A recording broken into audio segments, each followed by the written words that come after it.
Brothers and sisters, it was on this auspicious day of the great Chath festival that our beloved wife, Bharti Devi, also known as Rita Devi, was born, and it was at the conclusion of this very festival that she passed away.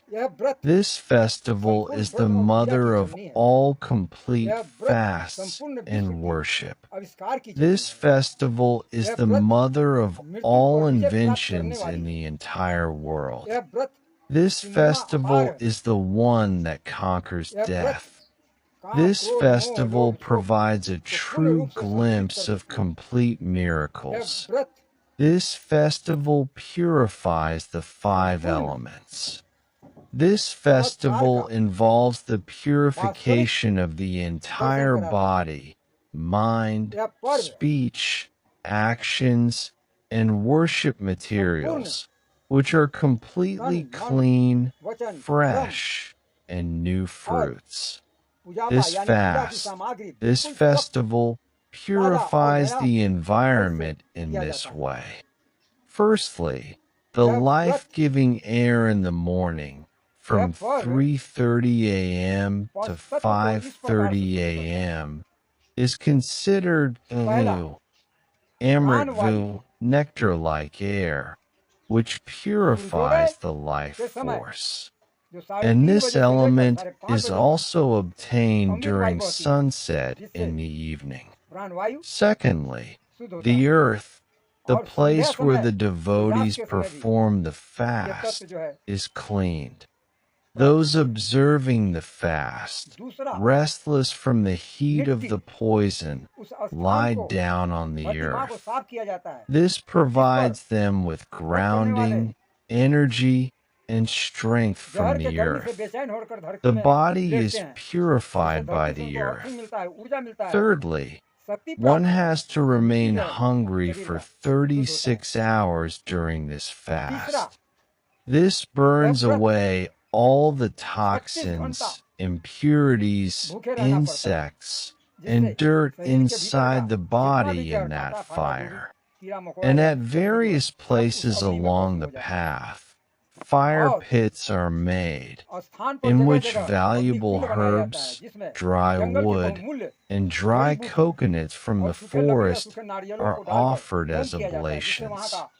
This completely purifies the atmosphere and environment of that place. In places inhabited by various kinds of creatures and animals, loud noises are made to scare them away. Drums are beaten, sticks are struck together, wood is hit, or a large drum, nagara, is played. This causes all the creatures and animals to leave, clearing the path. When someone performing a ritual enters the water, and the sacred milk of a cow is poured before them, and in front of the rays of the rising sun, a powerful reaction occurs. The person performing the ritual receives this energy through their breath, through their skin, and through all the countless pores in their body. They receive this energy through all the pores, and by doing so, they overcome death and attain eternal life. When entering the water, one must take all kinds of fresh fruits in hand and in a bowl, and at sunrise, perform certain rituals, revolve around, and the milk poured before it provides all kinds of energy to the body, grounding it, removing toxins and poisons, and the nectar enters the body, giving it new life. This vow has been observed in our Jambudvipa, Indian subcontinent, since the ancient human era. This is not an ordinary vow. There should be no carelessness whatsoever. In this दोनों का vow, दर्शन one प्राप्त होता है, directly देखने को मिलता है। experiences इधर उधर and भटकने कोई आ witnesses सकता नहीं, साक्षात invaluable प्रतिक्रिया दिखाई qualities. पड़ती है। You don't need to क्या है wander सब here इसका and त्याग है, there. प्रकृति की पूजा The क्या है? direct ये results प्रकृति की पूजा are है, visible. शरीर ही प्रकृति What है। is purity? What is worship of अतः nature? भाइयों और This is बहनों the से worship of हमारा nature. प्रार्थना है The body itself कि is अंधविश्वास nature. से रहित होकर Therefore, we request our और brothers and प्रकृति sisters to के take शरण में refuge जाइए, in nature, free from अंधविश्वास से बचिए, blind faith. ढोंग Avoid से बचिए। blind faith. Avoid जमीन दान करो, घर दान hypocrisy. करो, थरिया दान करो, Avoid फलाना दान करो, donating फलाना ये करो, land, वो करो। ये सब donating बहुमूल्य समय houses, को बचाकर donating वास्तविक utensils, donating प्राकृतिक this and that. पूजा के तरफ ध्यान Avoid दीजिए। blind faith. Jai to तरह the तरह का Guru of अशुद्धि knowledge. शरीर में पैदा करने वाले से बचिए, जो भी शरीर को रोगी बनाता हो, दुख का कारण बनता है, इससे बचिए। आपसे यही हमारा प्रार्थना है, हमारा निवेदन स्वीकार कीजिए। गुरु ज्ञान की जय हो। भाइयों और बहनों, हमारे टिक्की वाला फरिश्ता अभी भी लोग कहते हैं कि राम जी और सीता जी और लक्ष्मण जी जो है रामलीला किया है। अरे रामलीला किया है कि रामलीला करवाया गया है? राम जी सदाचारी थे, आज्ञाकारी थे, हृदय उनका कोमल था। लक्ष्मण जी जरा गर्म मिजाज के थे, कभी इनसे लड़ जाते थे, क्या बोलते हैं, परशुराम जी से। कभी भरत जी पर धनुष बाण उठा लेते थे। और पंचवटी में जब शूर्पणखा रावण की बहन द्रविड़ जाति की ब्राह्मणी सुंदर थी, इन दोनों को देखकर जब वो प्रभावित हुई और प्रेम जाहिर किया, तो राम जी तो अपना भार हटा कर दिन कि हमारा शादी है, वो कुमारा उस हमारी पत्नी है, उसको नहीं है, जाओ। ऐसा कहीं कहा जाता है? लक्ष्मण जी का शादी नहीं था, उनका भी शादी था, लक्ष्मण जी का भी शादी था। उर्मिला कौन थी? लक्ष्मण जी की पत्नी थी ना। बात नहीं है।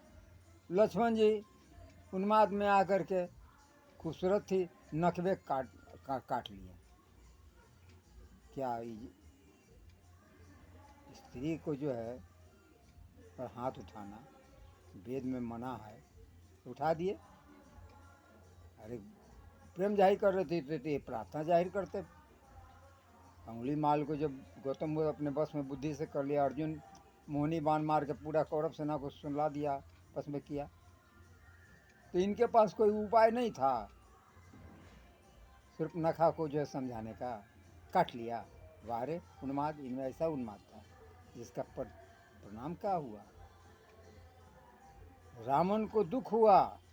स्त्री का इस तरह से जो है मर्यादा भंग करना ठीक नहीं है। स्त्री को आदि शक्ति होती है, उसका पूजा किया जाता है। तब उसने तरह तरह का जो है रचना रचकर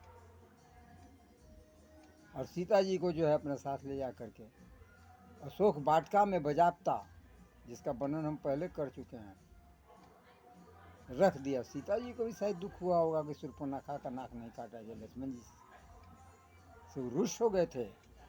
जब हिरण जब मारा गया था, मारीच जी आवाज़ दिया था, लक्ष्मण लक्ष्मण कहा था, सीता जी कहन कि राम जी को बचाइए, जाइए, तो लक्ष्मण जी नहीं जाते, तो उन पर अभद्र शब्द का प्रयोग किया था।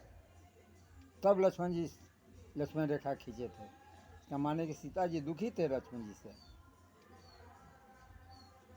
तो कहने का तात्पर्य यह है कि लंका विजयी होने के बाद ये टिक्की वाला फरिश्ता को कैसे शक हो गया कि सीता जी अपवित्र है, उनकी अग्नि परीक्षा काहे लिया गया?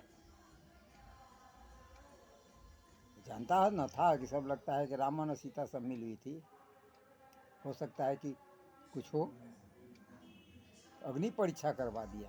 अग्नि परीक्षा में जब बिल्कुल पवित्र निकली, अयोध्या आ गई, शांतिमय जो है जीवन जो है उनका चल रहा था। उसी बीच जो है फिर एक धोबी के कहने पर, धोबी की पत्नी भाग गई थी, फिर आई तो कहा कि नहीं, हम राम जी नहीं हैं जो हम रख लेंगे, नहीं रखेंगे। राम जी के पास एक केस आया। राम जी राजा थे ना, न्यायप्रिय थे ना, धोबी का न्याय करने के लिए सीता जी को गर्भवती थी, उनको जो है बियाबान जंगल में छोड़ दिया शेर बाघ को खाने के लिए। सीता जी पर कितना बड़ा वज्रपात हुआ होगा, हृदय किस तरह से करुणामय होकर रोई होंगी भीतरे भीतर, कितना दुख कितना नफरत जो है दृष्टि से राम जी को कसाई की तरह देखा होगा। अगर गर्भवती नहीं होती तो सीता जी तो वहीं प्राण त्याग देती, और गर्भवती होने के कारण प्राण नहीं त्यागी, जीव हत्या नहीं लिया, और वाल्मीकि जी के आश्रम में आश्रय ले लिया। और जब अंत में उनको लव और कुश को लेकर जो उनको बुलाहटा हुआ तो नहीं गए, प्राण त्याग दिया। इतना नफरत था, इतना दुख था, इतना कष्ट उनको हुआ था।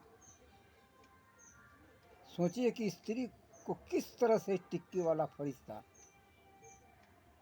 दुख और तकलीफ देता है। राम जी भी दुखी होकर जो है जल समाधि ले लिए। किसी को जो है ना चैन से नहीं रहने दिया है। वेद मंत्र कहाँ गया वो?